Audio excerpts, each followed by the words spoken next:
Hello everyone. Today I am starting with the third chapter of class 12th chemistry, which is electrochemistry.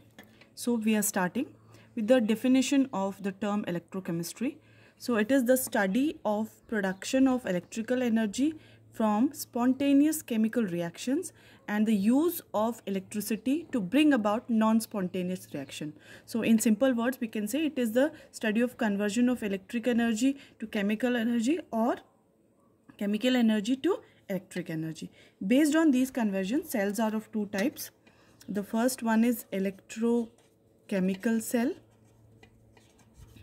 and the second one electrolytic cell. Electrochemical cell is the cell which involves conversion of chemical energy of spontaneous reactions to electrical energy. And electrolytic cells are the cells which involves conversion of electricity into chemical energy. So first we will start with the electrochemical cells. This is the typical electrochemical cell, which is also known as galvanic cell or Daniell cell or Voltic cell. Here there is a container containing zinc salt solution and a zinc rod is dipped in it. Other side there is a container containing copper salt solution and a rod of copper is dipped in it. Both the electrodes are connected through a wire and there is a salt bridge. The functions of salt bridge all of you have studied in class 11th. So this is a typical electrochemical cell which is called galvanic cell also. Here zinc loses electron or gets oxidized. Electrons travel through the wire and reach the cathode where copper ions gain those electrons and get deposited at this electrode. So we can say that at anode oxidation occurs and at cathode reduction occurs. To easily remember it, we can say anox, anode oxidation, and red cat, reduction at cathode. So these are the easier terms to remember, that in an electrochemical cell oxidation occurs at anode and reduction occurs at cathode. Here because oxidation occurs at the zinc electrode, it is the reducing agent and copper is the oxidizing agent here. So now if we apply external voltage which is less than 1.1 volt is the voltage of this typical electrochemical cell. So if we apply external voltage less than it, then electrons will flow from zinc to copper and current will flow from copper to zinc. But if the external voltage is equal to 1.5, no current will flow. Now, if the external voltage is greater than 1.1 volt, the process is reversed. Now, the electrons are flowing from copper to zinc and current is flowing from zinc to copper. So, these are the three conditions where the cell is reversed if the condition of voltage is reversed. So, we can represent the typical galvanic cell, Daniell cell or the Voltic cell. At anode, zinc loses electrons, so this reaction is taking place. At cathode, copper is present where copper ions are gaining electrons. This is oxidation, this is reduction. Here there is loss of electrons, here there is gain of electrons. Here this is reducing agent, this is oxidizing agent. These are the half reactions, or half cells, or they are also known as redox couples.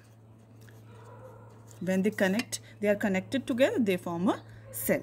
So now next term, electrode potential. Electrode potential is the potential difference between the two electrodes. It is the amount of energy required to move unit charge from one electrode to another electrode. Standard electrode potentials, we can say that when the term standard is added, it means that the solutions we are taking, they are of 1 m molarity and all conditions are standard, and if there is gas involved, the pressure is 1 bar. So when the conditions are standard, the electrode potential is known as standard electrode potential. For this reaction, we can calculate the electrode potential now. E cell is equals to E cathode minus E anode. Or if we want to calculate the standard ones, we will write a knot here, which represents this knot we are putting at the top represents the standard conditions. So here copper electrode, in this case, in this example, we are having zinc and silver. So zinc is the anode and the silver is the cathode. So we can write E naught of silver electrode minus E naught of zinc electrode will give us the E naught of this cell.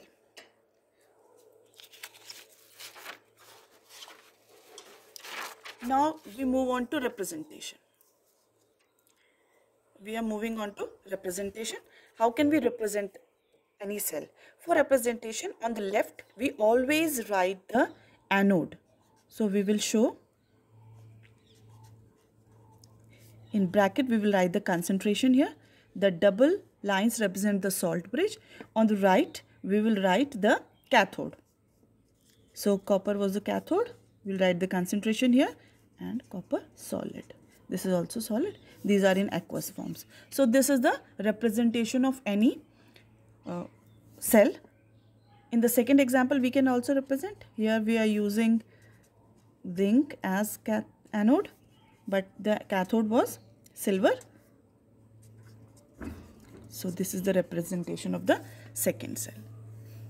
Now standard hydrogen electrode, SHE. If we want to measure the electrode potential of any electrode, we couple it with this SHE, standard hydrogen electrode. It contains 1 m HCl solution in which an inverted tube is dipped containing hydrogen gas at 1 bar pressure, and there is a platinum electrode. So this is the standard hydrogen electrode which is coupled with any other electrode, and we can calculate the electrode potential of that electrode because the electrode potential of this SHE is 0. So if we couple it with any other, we can get the value of that electrode. It can be represented this way: platinum, hydrogen gas at 1 bar pressure, and H positive. This is the concentration, 1 m HCl solution. Now if we couple this with zinc, so zinc will act as anode when it is coupled with hydrogen. So we can represent that as this. So this is the representation. This will come on cathode side. Now, but if we are coupling it with copper, the condition is reversed. Now the hydrogen electrode will act as anode and copper will act as cathode. So this will come on the left side, then the salt bridge, and the copper electrode will come on the right side. So now electrochemical series, this series you have studied in class 11. This is the representation of elements according to their standard reduction potentials. So all those which lie below hydrogen in the series, they have negative value because they are represented as standard reduction potentials, and all those they lie above hydrogen, they have positive value because they easily get reduced. These easily get oxidized. So the bottom one is the strongest reducing agent and the top one is the strongest oxidizing agent. So this is all for today. In the next lecture, I will discuss Nernst equation. Thank you.